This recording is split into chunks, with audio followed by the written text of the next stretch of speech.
All right, welcome back to the House Environment Committee. We are going to shift gears to talk about the budget with Jared Carpenter from the Lake Champlain County. Welcome back. Thank you, Madam Chair. Hello, everyone. So for the record, my name is Jared Carpenter with the Lake Champlain Committee. The chair asked to come in and talk about the proposed FY27 budget. I know last week, week before that, you received presentations from the three departments within A&R and had a lot of slides. I am not going to nearly that many slides of just a few high points of recommendations from us, but I can also answer sort of general questions. As I testified last week on the Clean Water Fund generally and on the escheats, I've been working on budget issues not only outside the Clean Water Fund, but generally for probably 8 or 9 years. In the last couple of years, starting when about 2020 or so, was amazing with just doing budget work in general and the amount of money, federal money that was available for the state. We are now back down to earth on sort of what is more a leaner budget, especially for clean water. So the ARPA money was $1.02 billion to the state, which went to a lot of different areas, but about $192 million over the course of 3 years went to clean water projects and programs, mostly water infrastructure. And, as we talked about with the escheats and everything last week, we were trying to get $1 million here and $3 million there, to have $192 million on clean water money was quite amazing. Going to the various programs, especially not only things like, bigger projects like wastewater infrastructure, combined sewer overflows, and these big high dollar projects of $12-15 million, but also, smaller projects like the Healthy Homes program, which provided, the SRF and those things fund big wastewater systems for multiple millions of dollars. But a lot of times it's a homeowner who can't afford it otherwise, who just needs $5,000-10,000 for their own septic system or their own drinking water system. And that program really helped out. I think it was about $30 million, over $30 to $40 million over the course of 3 or 4 years. So the ARPA money was fantastic for clean water in a lot of different areas. But as of last year, well, especially this year, the sugar high's worn off. Suddenly we're back down to what we have in terms of state revenue. And then also, of course, concerns that the federal revenue is just going to be cut in different streams in different areas.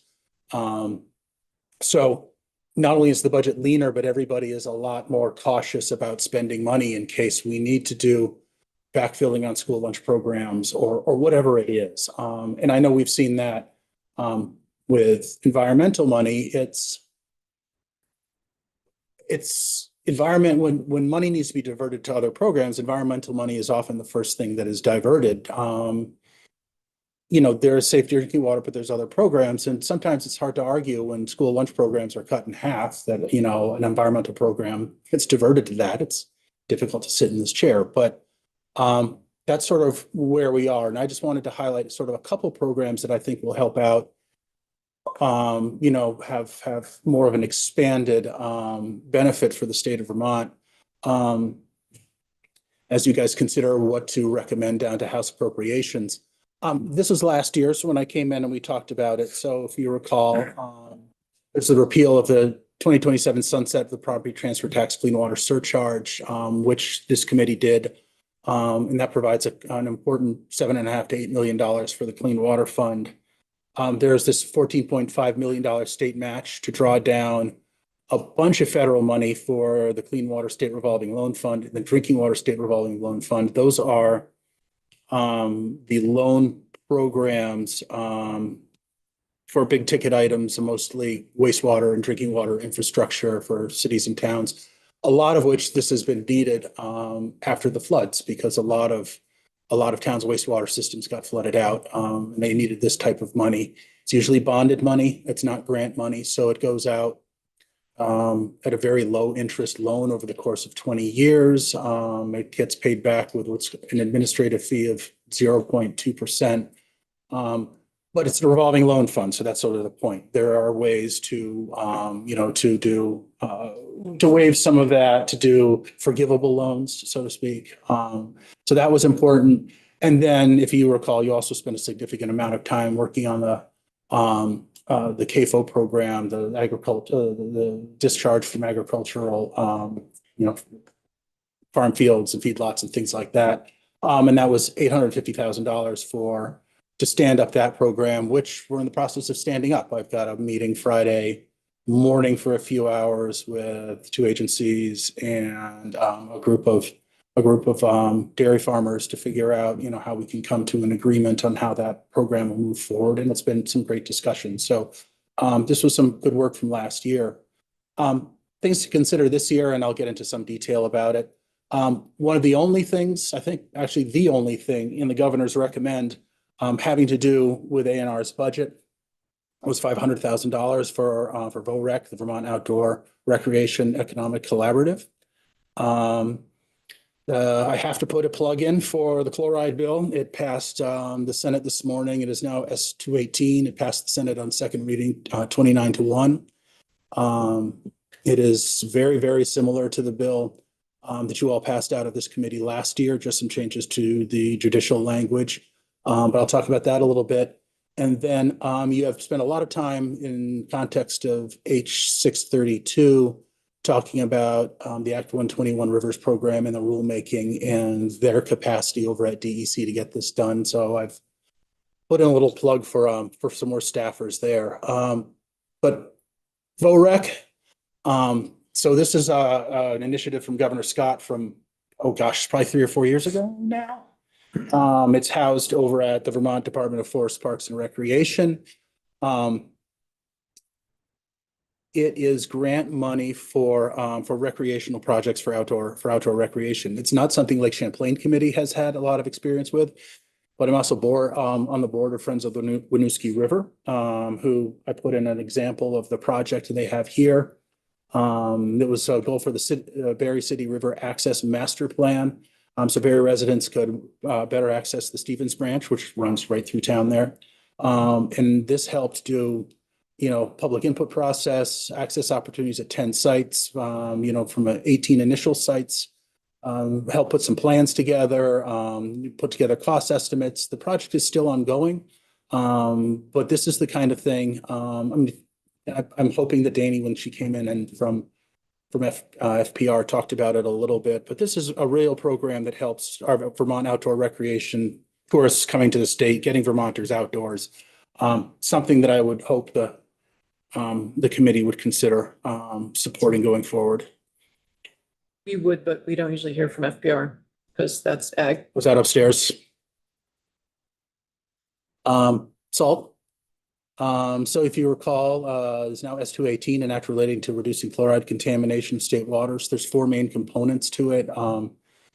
Establishes best management practices, sets certification programs for commercial and municipal applicators. It has a study on salt storage facilities. If you recall, at one point it required coverage. This committee expanded that study out to also include costs and also include the coverage of salt and sand facilities. That is still in the bill. And then provides liability protection for applicators that complete and follow the program. That is the one thing that has changed. It's a liability shift, and you should get possession of the bill on Friday or next Tuesday. So at some point, I can talk to you about all of that. Is your picture of a salt storage shed, like the floor of one? No, that is, I think that is a sidewalk in Burlington. Oh, stairs. Yeah, it looks like stairs. It's actually, that might also be the stairs. Salt. Might be the stairs out here for the State House. I think that is a representative amount of salt that they use in the city of Montpelier. In other places. So in order to stand up the program, it's gonna work in a couple of phases. ANR is gonna be setting up the commercial applicator program. So the BMPs have to be set up. ANR sets up the commercial applicator program, and then VTrans is going to set up the municipal applicator program as part of their Vermont Local Roads program. Both are voluntary programs that is still written into the bill. But as the first step, A&R is going to require some one-time funding of $200,000 to help them solicit third parties to stand up the best management practices in the certification program. We're probably going to be something very similar to what New Hampshire is using right now in the Green Snow Pro program. This will also help them. They have to do a fee report because the goal is to have this be funded mostly by fees, not by general fund money. So this will put a report together that will come back to this body, to Ways and Means and to Senate Finance on determine what level of the fee should be. And there's going to be a bit of a balance. You want people to participate in the voluntary program, so you don't want to make it too expensive. But you also want to fund the program so it's not coming out of the general fund. That will be subsequent years, but this is just a budget request to stand up the program. It's in the bill as passed the Senate. There is no money in the bill as passed the Senate. It has the contingency language in it that says this program does not have to go forward if there is no money in it. But the hope is to put either here in House Appropriations or down in Senate Appropriations funding for it. So it would pass. The money would pass with the budget and not with the bill. Did it pass through the committees with the money in it until it got to finance? No, it was the same language that House Appropriations last year put in the contingency language. And when it was in Senate Appropriations, it was admitted if there had been funding in it, they would have taken it out there, as is practice in Senate Appropriations. Usually does that when Senate bills go to them. They take the money out and set it aside. And then when they get the budget from House Appropriations in a couple of weeks, then they figure out how to fund things. I think up here in the House, it's a little bit more of a efficient process, but that's just because the budget starts up here, so you can sort of do it all at the same time. So that's a hope that funding will be in the budget as it goes forward.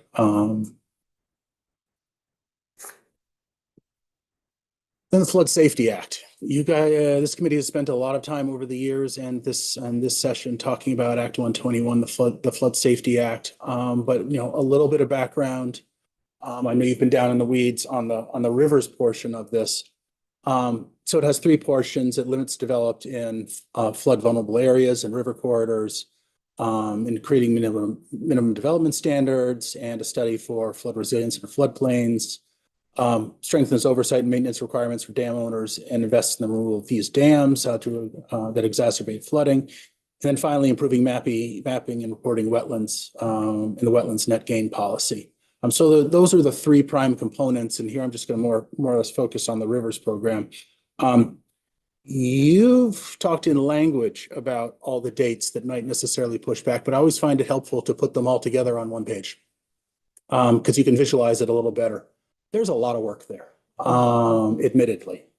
And a lot of these dates, this is just the rivers dates. And some of it have already gone past, the first couple there, January 1st, July 1st, and then the January 1 mapping and such. And to my knowledge, I don't think any of these dates have been met. Maybe the starting of the education and outreach. I know there've been some pilot programs out there. They haven't started pre-rulemaking, and the mapping is not completed. So various reasons, capacity, repeated floods. You've heard the testimony from the agency, from the department on why this is happening. But they need some help, obviously. So the proposal here is this is the funding in the FY25 budget for Act 121. It was acknowledged that this was a lot of work. And so they needed to provide some help for this. The budget authorized 15 DEC positions. There's 5 there for the dam safety program. And then rivers and wetlands programs, which is collectively called the Office of Water Programs. I think dam safety is in there as well. 10 environmental analysts is just sort of what they're budgetary called. And those are folks that work in the rivers program or the wetlands program. So the budget authorized 15 positions, but then when it got to the conference committee between the two and they were horse trading to try to figure out how to make everything work, they ended up only funding 11 positions. So actually they funded 10.8 positions. So it was $1.625 million. And JFO estimates that a full-time employee is about $150,000. It's actually probably more like 125, but it depends, of course, on who you're hiring as well. If you're hiring an engineer or somebody like that, an attorney, it's going to be a little bit more than if you're hiring somebody, right out of college to help in field work or grant work or things like that as they move up the system. And you see that's a lot that we're really paying our staff $125,000 or $150,000. No, it is less than that, but it also goes into the pension money, the healthcare, the sort of the everything that goes into having an employee of the state. So it's estimated to be about, this building uses $150,000 per FTE. So if we took 1.625, it gave us with just under 11 FTEs. They were also given a significant amount of one-time funding for different areas. You'll especially see the river mapping and implementation money that was supposed to go out to third parties. Don't know directly about this, but I have heard that money has not gone out the door quite yet to get this done. The wetlands mapping money that is occurring. The rulemaking was delayed by the executive order. Dock foam education is underway. Dam safety revolving loan fund at $4 million. So actually is part of the phase 2 rulemaking, setting up the dam safety revolving loan fund, which is just like it sounds. It's money available if you need an emergency. They have a stockpile of money to help repair a dam in an emergency. And there's also non-emergency conditions. If you meet those standards, you can apply for either it's just loans. You can do forgivable loans, but you have to meet certain standards for somebody who needs to repair a dam. So the goal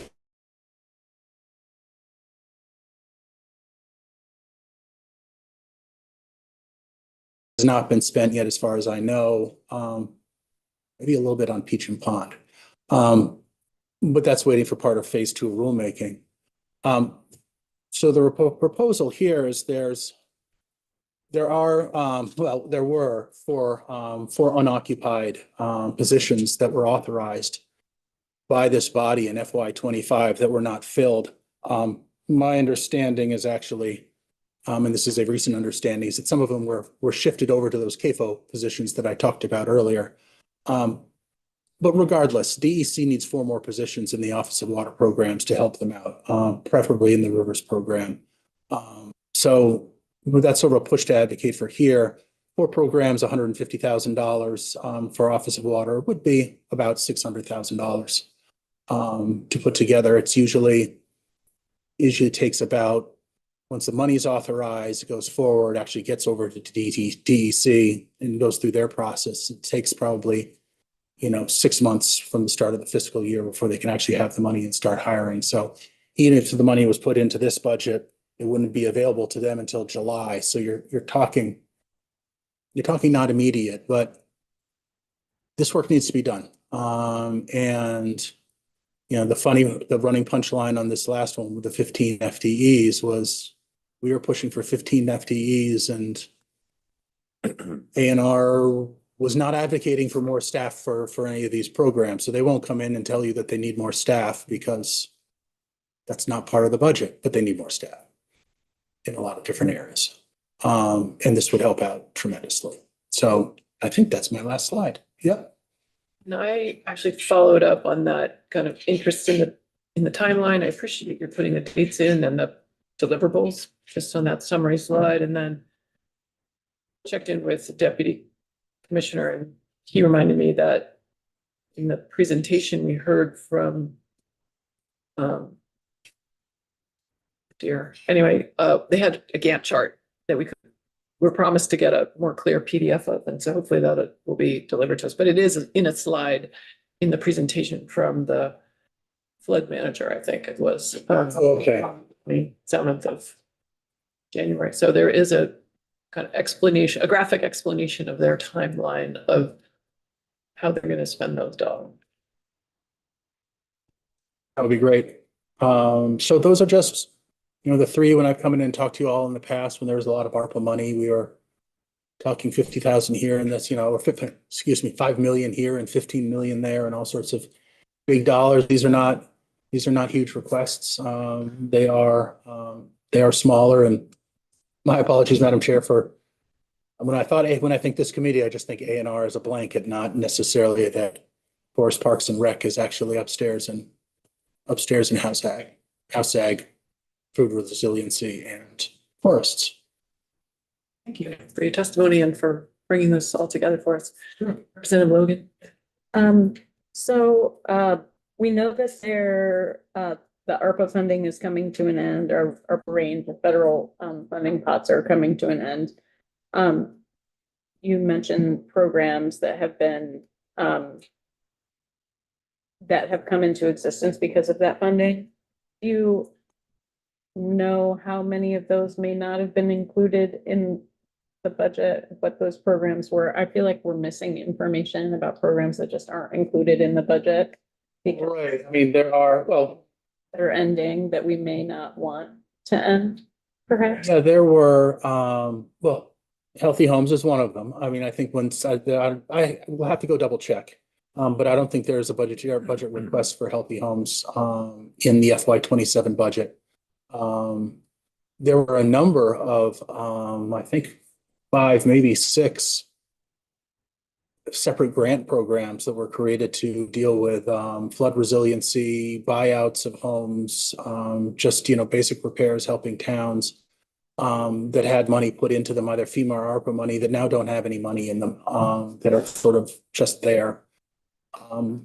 There's probably a lot of different programs that were set up, and then once the money goes away and doesn't get any more money put into it, it's just sort of an empty shell sitting there. I'll look into Healthy Homes and see if I can find more information about that. But that's a great question. It's yeah, they don't come in during the budget presentation and tell you all the things that aren't getting money and we're just sort of sitting there. So but it means that there's a structure set up for the distribution and everything else that's, it's in statutory existence. It just doesn't have any money in it. Folks have questions for Mr. Carpenter? Thank you again. Yep, you're welcome. And I can hang around as you go through your general budget discussion, and I can be helpful. Please let me know. Oh, Yeah, stop sharing. what I'd like to do is have our first kind of group discussion about the budget and what folks' impressions are. I asked Kat to post last year's budget letter on the webpage. It's under my name. So reminder. Sure how we did. So we are, and this afternoon actually turns out Serve, Learn, Earn, which was one of our top asks for last year, is going to come in at 3:30 today. So it's a little bit of a moving thing, but I guess for me, the water is a priority in that we've taken a lot of testimony on the Flood Safety Act.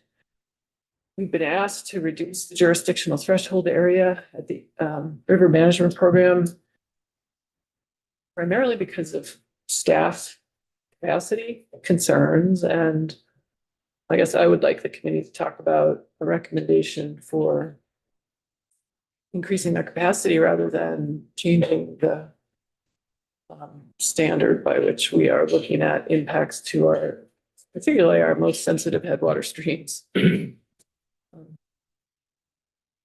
So, folks have thoughts on that first? Representative Pritchard. I think we got to look at shifting the capacity. I mean, this, I'm listening to this discussion about FTEs. We just watched the transportation department lose 20 of them, and we're adding them in other places. I don't think people get it, what people in the state are going through. I can appreciate the governor's budget of 9.3 and it's only organic, but it's not good enough for me. And I can't vote for that budget. People just can't do it anymore. And we talk at $150,000 here and $150,000 there like it's nothing. And it is. It's a lot. And we never look at if the water, the damn thing is a priority, and I think it is, I think we got to figure ways to shift our priorities within the structures that we have and focus on those. You We just can't keep have adding stuff. suggestions for shifting then? No, I don't have suggestions, but I think we should talk about it. You certainly understand that much better than I do. You've been here a long time. I don't understand a lot of these things. What I do understand is we don't seem to get what we're doing to people in this state. People up here don't get it. And I don't understand that. I mean, people are struggling here. And those people that are trying to help the people that don't have means and are dependent are looking at becoming dependent themselves and heaping just more burden on the next level of income folks. I can't support anything that increases a penny unless we have a serious talk about geez, Neil, how can we shift people in your department to deal with this? Or how can, what can we do in force parts to do this? I just, at some point, this expansion has to stop. And the ARPA deal, I don't want to see, with that money gone, I don't want to see those things being shifted again to the taxpayer and heaping onto the pile. If that money's gone, it's gone. Those programs got to be gone. I just don't understand. I guess there's people that are fortunate to have the means that aren't being affected by this. But I got to tell you, a majority of my 5 towns are being affected by what we are inflicting for a financial burden on them. And the fact that people up here don't get that is just, it's so frustrating to me. I hear your frustration. I think it'd be great if you wanted to sit down with Neil and ask him that question. I'd be more than happy to sit down with you. Great. Representative Chapin.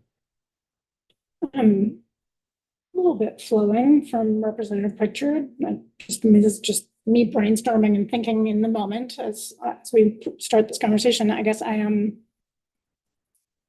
I'm reminded of how much we're a citizen legislature and how much we rely on the administration to bring us proposals and look at the money that comes into the state and make sure they propose a budget that's within the means of the state and isn't proposing necessarily spending money that we don't already have coming in to support the budget. And so I personally take really seriously what the administration brings us, along with updates from the administration as things evolve. And one of the things I'm hearing a lot about this session on focus, not necessarily just on the budget, but is about how permitting works and how many parts of particularly DEC's departments are both responsible for doing rulemaking and permitting, as well as responding to floods, and how many pieces of rulemaking and permit, and we heard a little bit about permit reform and trying to streamline permitting processes that different agencies are working on right now, and the whole administration is trying to work on. So I have 2 thoughts related to this. One is that we're really at the mercy of the administration to bring us clear information about where their staff has capacity, where they're under capacity, how to streamline permitting programs, how to balance the needs of the state and the public and the legislation and laws that we have in place with staff capacity. And then for us to make decisions on how to do that. And I guess I'd say that I'm hearing a lot from DEC that certain teams are handling too much and conflicting things, rulemaking and permit management, and then being responsive to floods. I'm really concerned. I'm coming out of this halfway through this session, feeling really concerned about how many teams are responsible for both. And related to that, the thing that you just brought up, Chair Sheldon, you know, we heard a request to reduce permitting of our most headwater streams without really any information about the ecological impact of that change to the law around what needs a permit. And I really struggled with that request. I'm very empathetic that team is feeling overworked and has too many stream miles, and what that could do to people who are coming, what that could do to projects where people need a permit, as well as to the personnel who are in those positions. But I also don't really feel like I can make a decision about it when we don't know what the ecological impact is of the change. And I feel like we've tried to put out some questions and some opportunity to converse and learn more so that we could make a more informed decision or look at some other options. And so far, I mean, it's only weeks, but you know, we haven't gotten very far with that yet. So I just really struggle with that. And I feel like we can put out some ideas, but we can't, as a citizen legislature, we can't just like all of a sudden come up with all the information we need in and of ourselves. We're very dependent on the administration to take the time to bring us more information if that's what we're asking for. So I guess I'll stop there and say, related to your question about that capacity, I'm certainly open to supporting more people on that team, at least temporarily, until we can get what I think we asked for, which is a lot more information on how you could best design that permit program to have a reasonable level of staff and a reasonable threshold at which you need a permit in the first place to do that in-stream work. Representative Labor. When you look at the whole picture, last year there was I think it was either in Chronicle or Digger, the article stated that Vermont lost 0.3% of our population last year. Prediction for this year is more. We're going in the wrong direction because people can't afford to stay here. This isn't attracting new people. This is losing the present people. If we want to increase our young families, we got to make it affordable. They have the children. They're not producing, our present population is not producing children. We're having to close schools. And I look at my own area. I have 12 towns with 3 gorges, and that's the most economically challenged area of the state. You look at their lifestyles. They're very resilient. If they weren't resilient, they wouldn't make it up there. Simple as that. Somewhere along the way, we got to pull up our boots and just learn how to say no.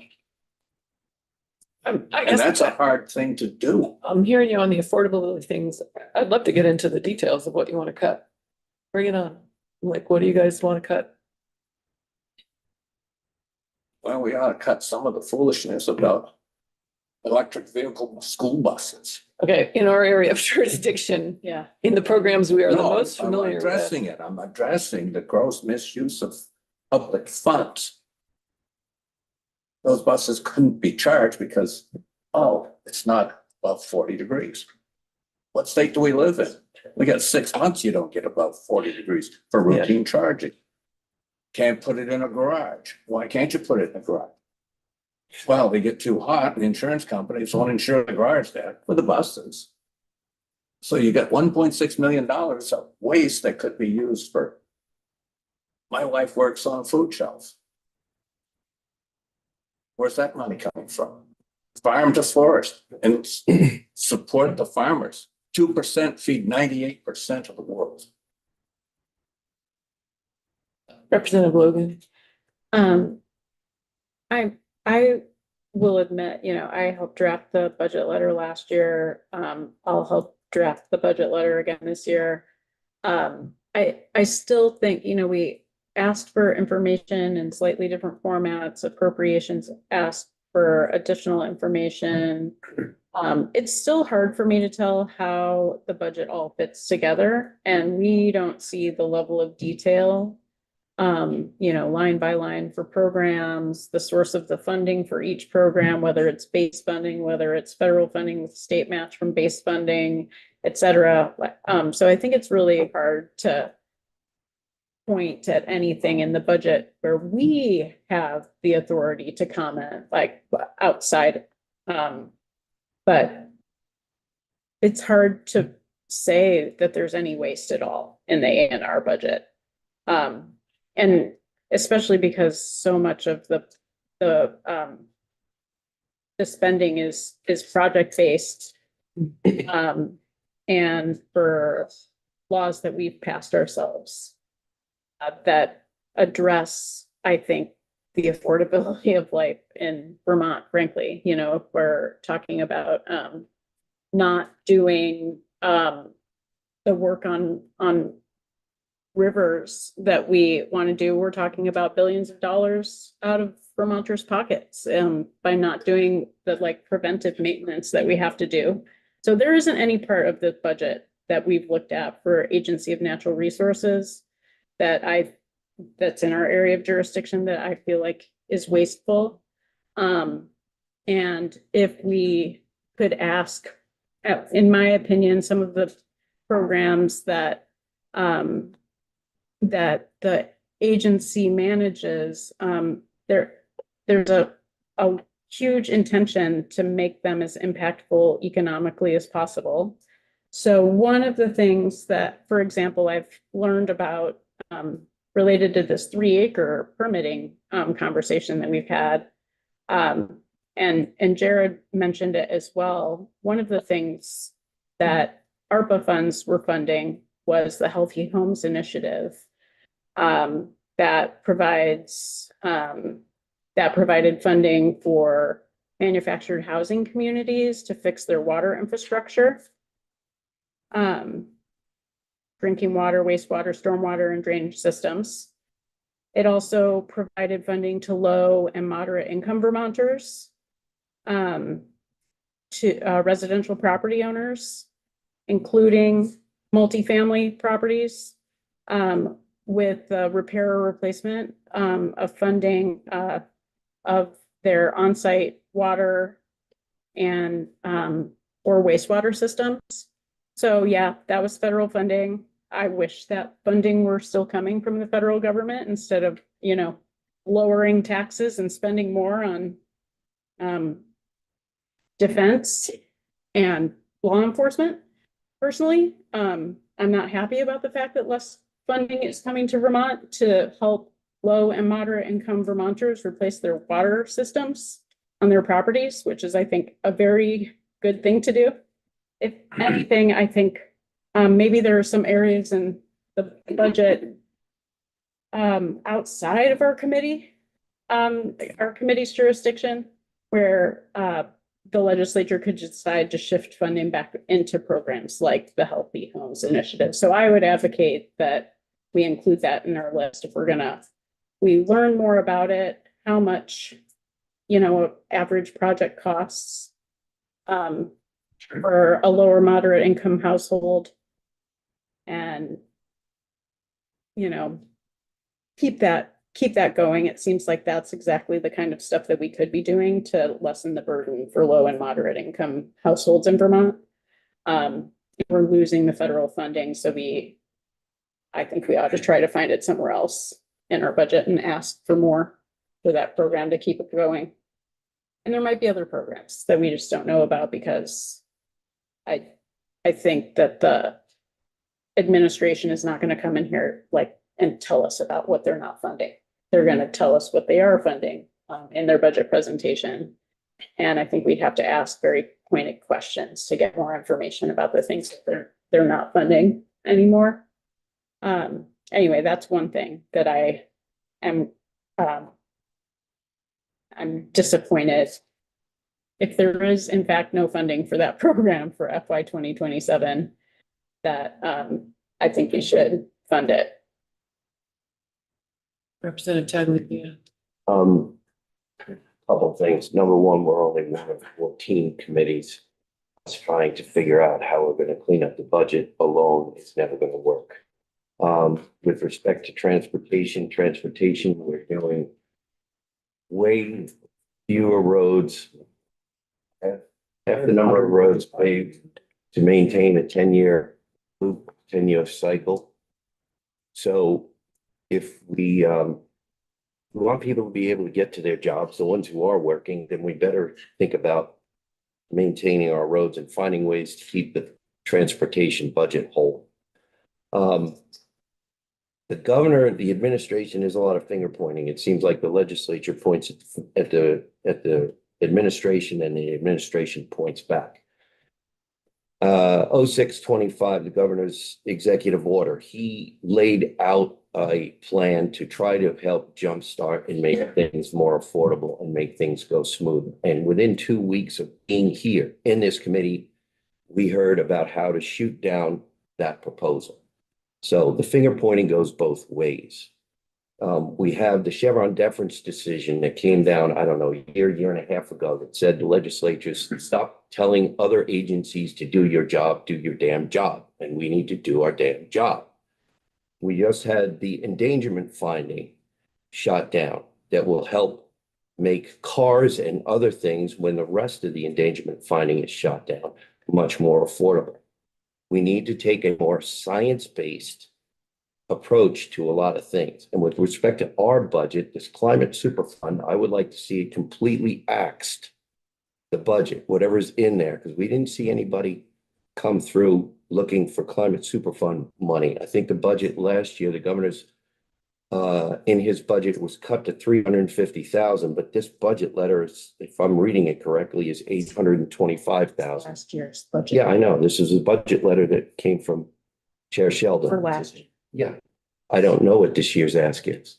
That's why I said if there's anything in there, it should be disappeared. There's some savings coming out of this committee.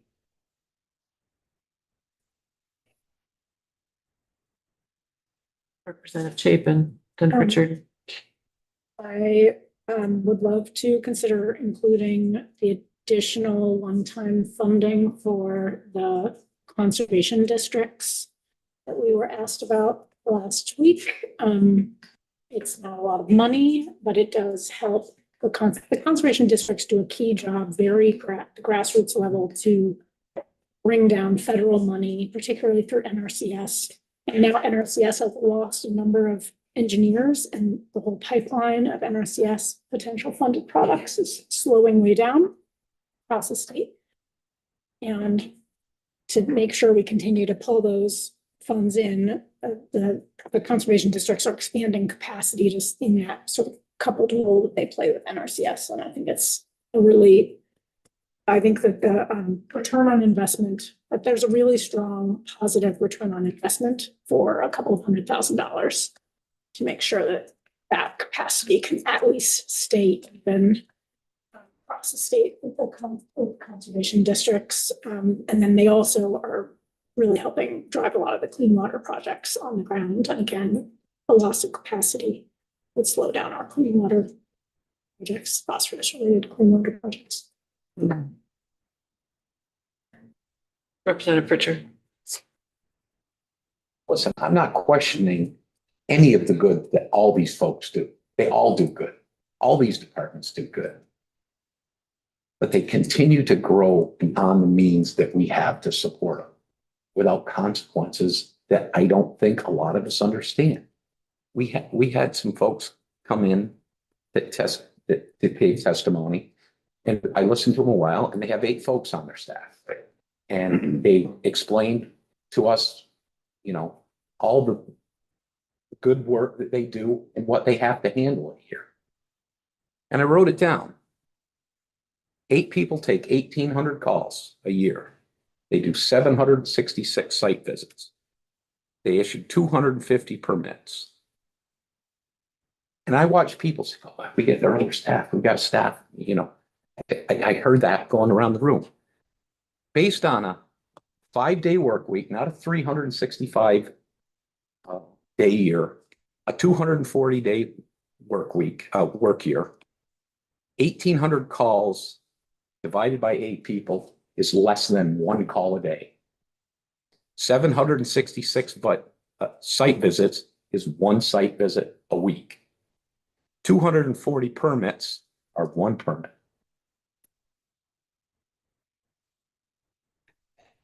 I think we really have to, when we consider adding people, we hear, well, that the workload's great, the workload's great. I just think, what Representative Logan talked about, the Healthy Homes Initiative, it's an important program. I can tell you it's an important program because I have a constituent that spent 2 years with a failed septic system, running out of the ground, running across her neighbors. She didn't have the funds to do it. It's made her life miserable. Her neighbors won't talk to her, and she's been put through hell. This part of the problem that she's been waiting for 2 years has been the permitting process. The day that this project was okayed this fall, because I got involved with it with the select board, the very next day the project was halted, put off, stopped.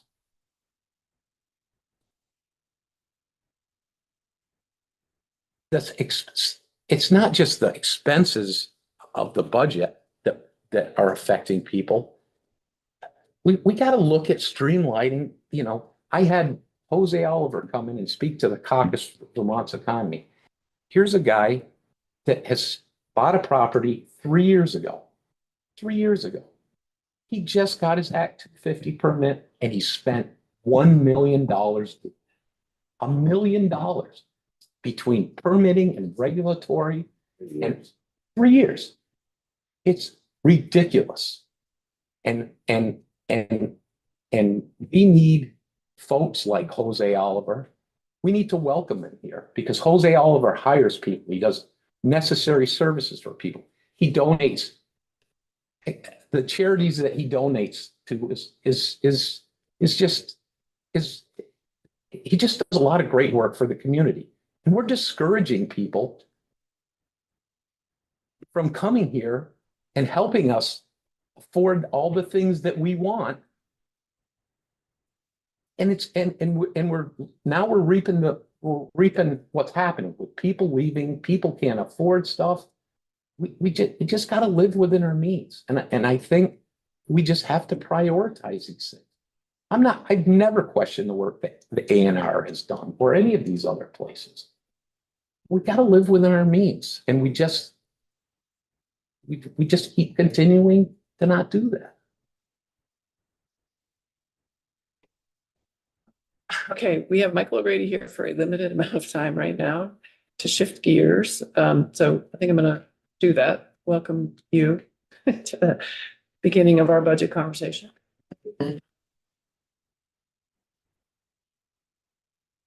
We are going to actually talk about the redemption PRO. Hopefully, I'm here to talk about. Okay. So, this is Mike O'Grady with Legislative Council. You should have on your website draft request 25-0991, draft 4.3 with today's date and an 11:16 PM time stamp. Should I? Okay. Should I focus just on the changes? Folks need more than the changes on this walkthrough. I think the changes are certainly where we should start. Let's start. Okay. All right, page 7. In discussions with ANR about the labeling of a container, you might remember that when the bill was introduced or the first draft was looked at, there was a barcode and UPC label requirement for all beverage containers. And then that ultimately got moved into the plan. Well, ANR wants it here as well because remember that the plan won't start for a couple of years and they want the UPC to get stood up on its own. And you'll see there's an effective date for it that gives manufacturers some time to do that as well. So that's why it's here reinserted. You can then go to page 10. And there are several changes related to dates. Remember, this was first introduced last year. And so all of the dates were at least a year, maybe more, out of date. And so on page 10, line 9, in the requirement for the manufacturers to form a PRO to fulfill the requirements, it's now on or before January 1, 2027. That was changed from January 1, 2026. Now, these are just dates suggested by A&R. If you want to change the dates, think they need more time or otherwise, that's up to you. On page 10, lines 15 and 16, there was that previous discussion about making the stewardship organization a nonprofit and then having persons, specified persons on that board. It's still a nonprofit, but those specified persons were removed at the suggestion of A&R. Moving on from there, page 13, plan submission. Again, this is a date change. On or before January 1, 2028, that approved producer responsibility organization submits its plan to the secretary. That was changed from October 1, 2026.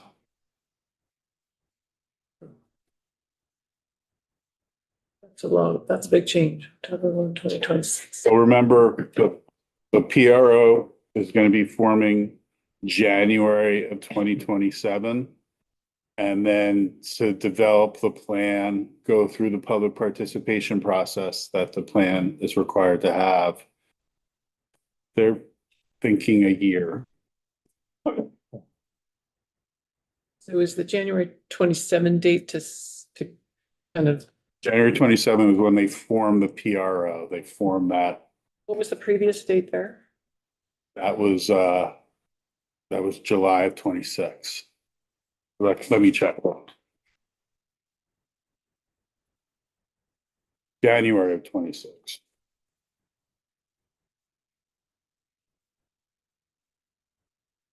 So, I mean, that moved a year, this moved a year and 3 months. So, This is a year. January to January. Am I missing something? should I move on? Okay. Page 14. Line 3. There is no more floor on the compensation to be negotiated between the PRO and those who are redeeming as part of the plan. You might remember that there was previously a 3.5 per container floor. And you heard that that would just potentially just maintain the same system that you have now, and that would not allow for innovation. A&R is proposing to remove that. Bottom of page 14, there's just a technical correction. It said previously comply with all application laws. It should be applicable laws related to collection, transportation, and disposition. Turn the page 15. This is a question. That's why it's in gray and not in yellow. And that's because when you had the board, A&R came in and said, you don't need the board, you just need to have consultation with stakeholders. This is where the consultation with stakeholders is. I wanted to put this in front of you to see if this is enough for what you were looking for. So it would provide that the PRO shall consult with stakeholders on the development of the plan. The plan shall include processes for regular consultation, which shall not be less than annually. with stakeholders, including the agency, redemption centers, municipal and private recycling organization, and others.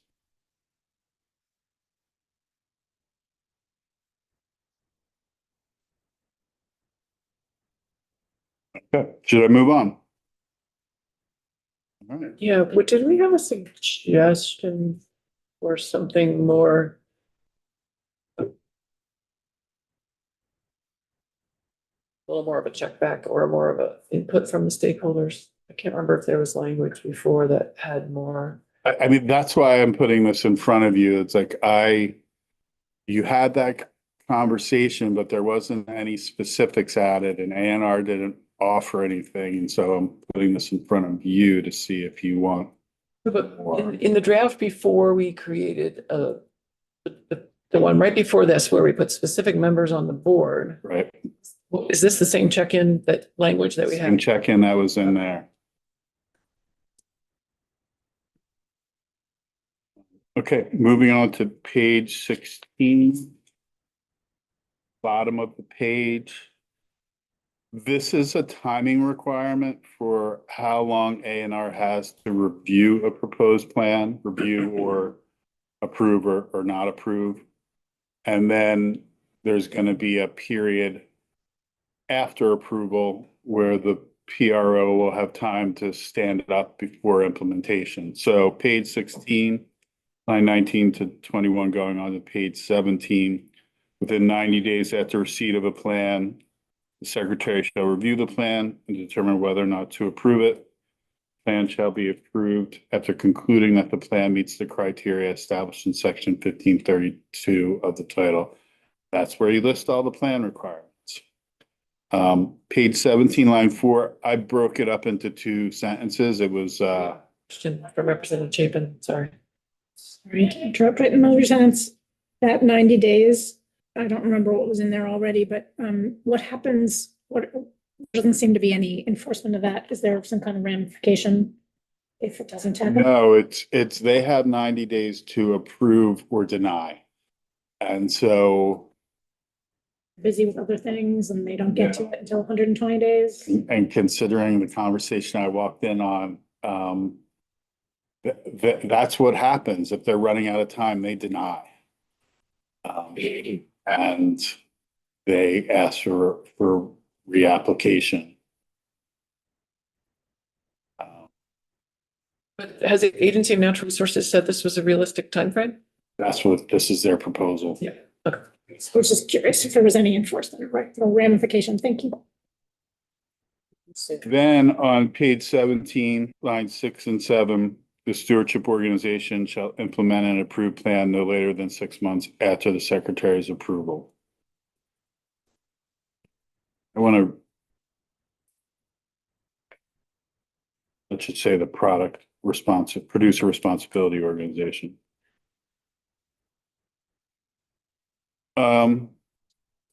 And then on page 17, line 15, this is the audit versus the program audit, which is every 5 years, and it will begin October 1, 2033.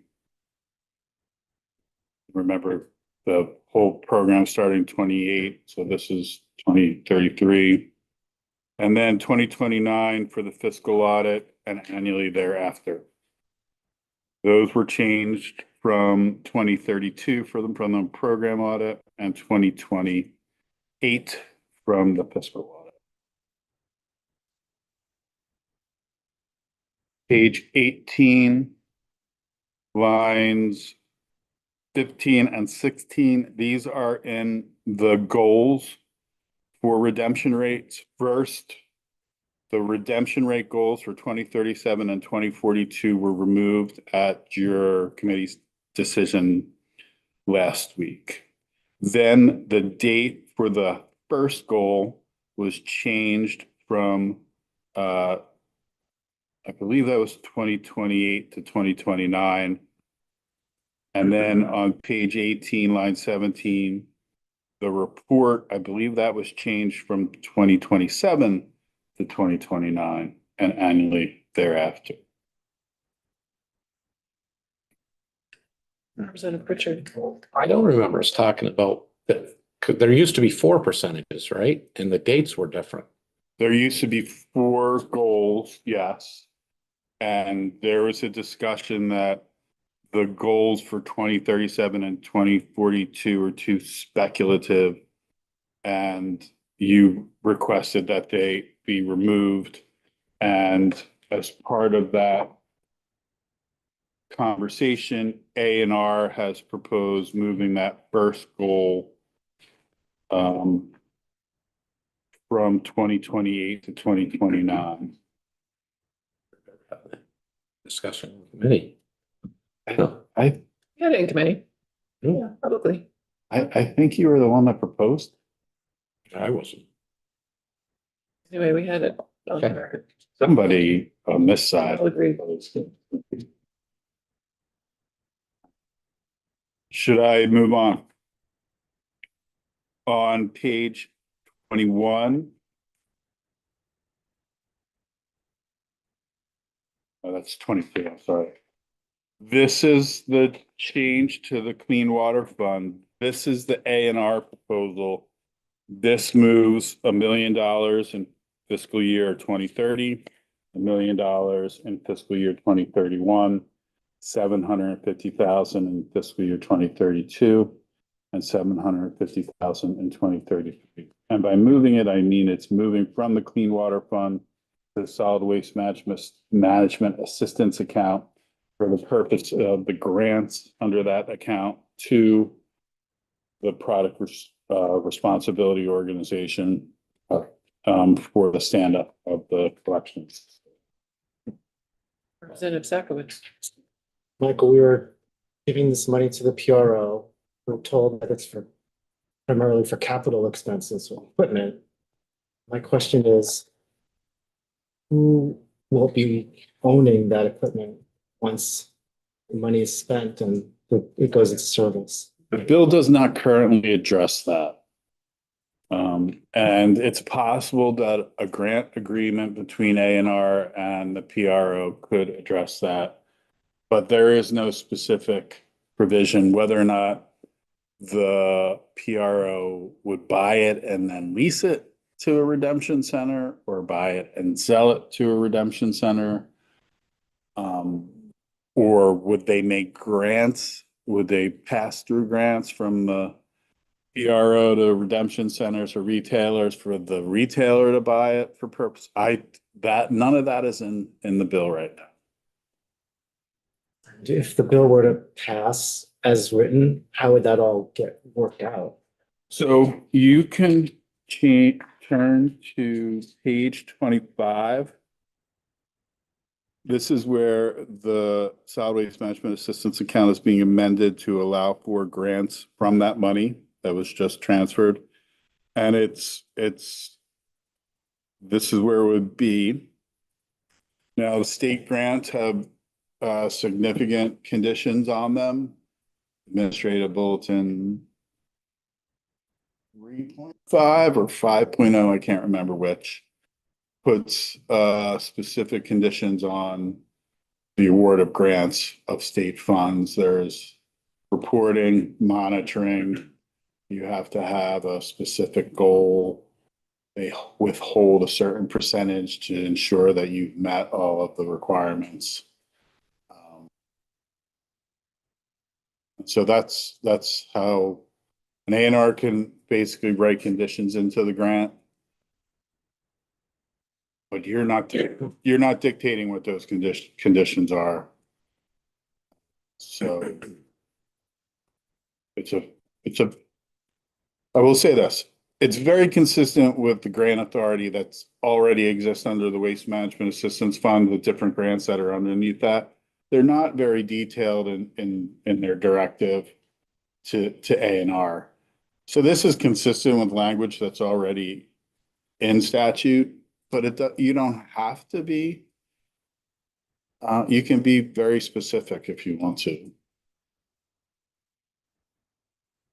I guess I'm a little worried around how this money gets directed, who gets it, who doesn't get it, how those choices are made. Seems like some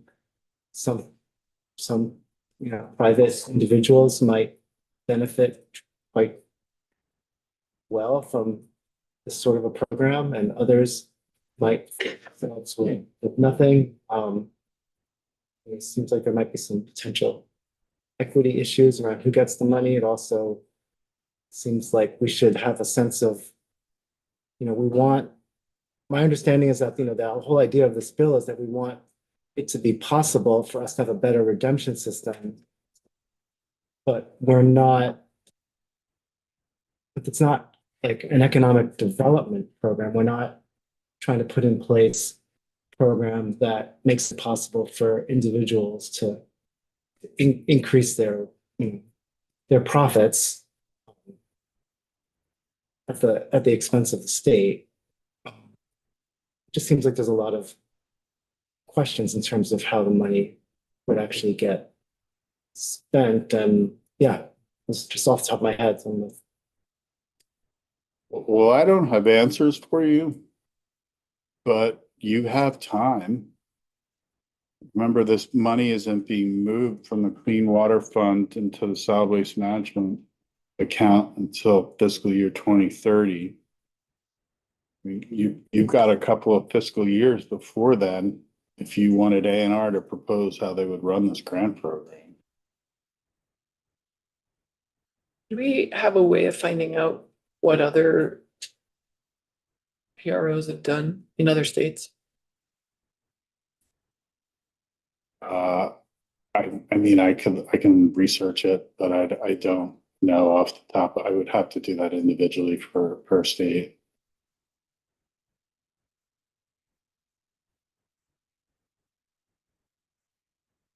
Review suggestions of boundaries that I you, don't have I mean, suggestions. I'm just at this moment. I guess trying what to I- understand how this would actually work. yeah, I'm falling back on is that there's a plan that needs to be approved. Representative Logan. Yeah, I certainly appreciate your concern, Representative Sakowicz, and I also feel similarly like they have to achieve goals, first of all. They have to improve our recycling rates. So there's a strong motivation to use those funds in a way that would help them achieve those goals. And then they would also have to have a plan that's approved.